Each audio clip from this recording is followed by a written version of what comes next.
চাকরিহারা শিক্ষকদের পাশে বিজেপির যুব মোর্চা। শুধু পাশে নয়, তারা রাস্তায় নেমে রীতিমতো প্রতিবাদ করছেন, বিক্ষোভ দেখাচ্ছেন। তারা বলছেন তারা পাশে রয়েছেন এবং রাজ্যের উত্তর থেকে দক্ষিণ, পূর্ব থেকে পশ্চিম বিভিন্ন জেলাতে বিজেপির যুব মোর্চার পক্ষ থেকে আমরা দেখতে পাচ্ছি প্রতিবাদ চলছে, বিক্ষোভ চলছে। কোথাও রাস্তায় টায়ার জ্বালিয়ে তারা প্রতিবাদ করছেন। তারা বলছেন যে সমস্ত যোগ্য চাকরিহারারা চাকরি হারিয়েছেন তাদের চাকরিটা ফেরাতে হবে, আর এর দায়টা পুরোটাই রাজ্য সরকারের, অন্তত এমনটাই অভিযোগ বিজেপির যুব মোর্চার পক্ষ থেকে।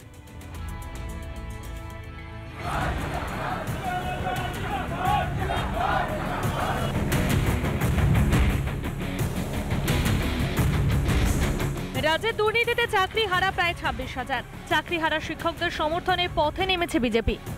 বিজেপির বিক্ষোভে ধুন্ধুমার পরিস্থিতি সল্টলেকে। রাস্তায় টায়ার জ্বালিয়ে চলে তুমুল বিক্ষোভ।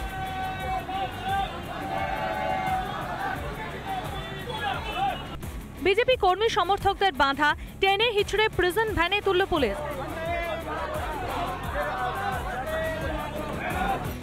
নদিয়ার রানাঘাট রামনগর অঞ্চলে আইসতলা কৃষ্ণচূড়া মোড়ের কাছে রাজ্য সড়ক অবরোধ করে বিজেপি।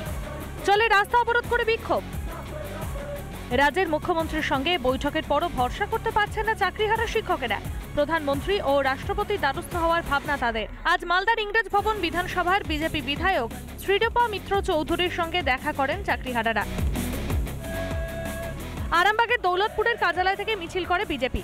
এরপর পল্লীশ্রী মোড়ে অবস্থান বিক্ষোভের পাশাপাশি পথ অবরোধ করে বিজেপি কর্মীরা।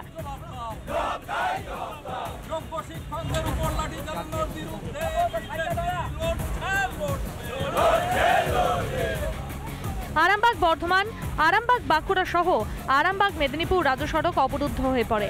সৌরভ রায়, পলাশকান্তি মণ্ডল, দীপঙ্কর গোস্বামীর রিপোর্ট, রিপাবলিক বাংলা। দিনে দুপুরে মহানন্দার বুক একেবারে খালি হয়ে যাচ্ছে। কেন বলা হচ্ছে কথা? দিনে দুপুরে সেখানে বালি চুরি হচ্ছে, আর এই বালি চুরিকে কেন্দ্র করেই সরব হচ্ছেন যারা স্থানীয় বাসিন্দারা রয়েছেন তারা। এবং এটা নিয়েও কিন্তু রীতিমতো মালদা জেলাতে একটা নতুন করে রাজনীতি শুরু হচ্ছে।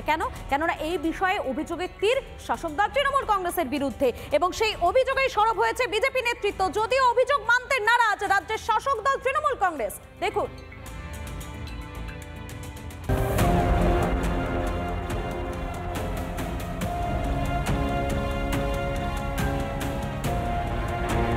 মহানন্দার বুকে নামছে মাটি কাটার মেশিন। নদী থেকে বালি তুলে ট্রাক্টরে করে অবাধে পাচার।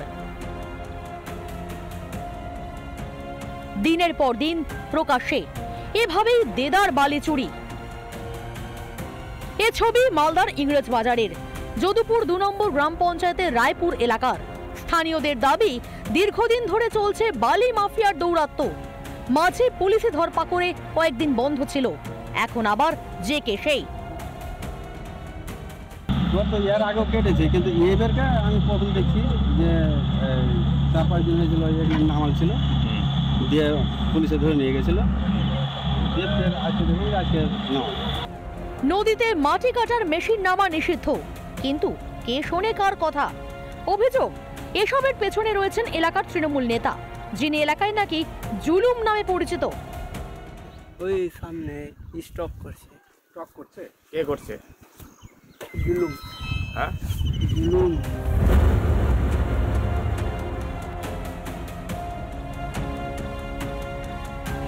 আমাদের রেগুলার রেড প্রোগ্রাম চলছে। আবার যে স্পটটা আপনারা বললেন, আমরা আবার এটাতে রেড করবো এবং যা অ্যাকশন নেওয়ার অ্যাজ পার ল যা অ্যাকশন নেওয়ার সেটা নেব। আমার সঙ্গে এর ঘনিষ্ঠতা আছে, আর আমি তৃণমূল করি, এই লাইসেন্সেই তো সব দুর্নীতি চলছে পশ্চিমবঙ্গে। এরকম কোনো জায়গা নাই যে আমি তৃণমূল করি আর দুর্নীতি করি না, এরকম লোক তৃণমূল করবেই না। যারাই করুক না কেন, যদি ডিআইজি কাজ করে তাহলে সরকারের যে আইন আছে সে আইনে বালি চুরি করবে, চড়বে, পানির নাম নিবে না। এভাবে বালি চুরিতে সরকারের রাজস্বের লোকসান হচ্ছে, ক্ষতি হচ্ছে নদীর স্বাভাবিক গতিপথেরও। আর কতদিন চোখ বুজে থাকবে প্রশাসন? মালদা থেকে দীপঙ্কর গোস্বামী, রিপাবলিক বাংলা।